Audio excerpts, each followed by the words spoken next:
معقوله. فرانكلين راح يلعب مهاجم لانه عنده امكانيات بضربات الراس. هذه كوره مدخوله، جول جول جول. الله،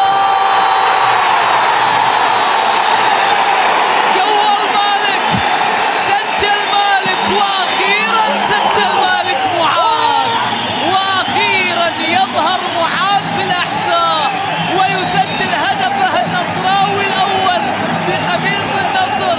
طلع مالك، سجل مالك، جول مالك معاذ، عود علاقته مع الشباك.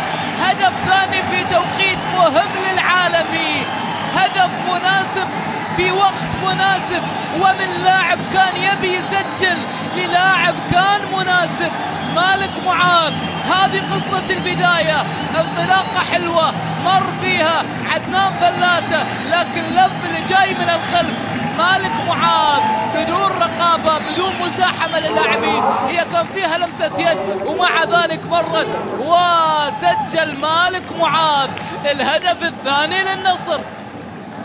الهدف الثاني مالك معاذ لعبها مخادعة على الأرض وسجل الهدف الثاني. 2 النصر لا شيء هجر. هذا محمد السهلاوي ابن هذه المدينة، ابن مدينة الأحساء أو ابن محافظة الأحساء، تحليل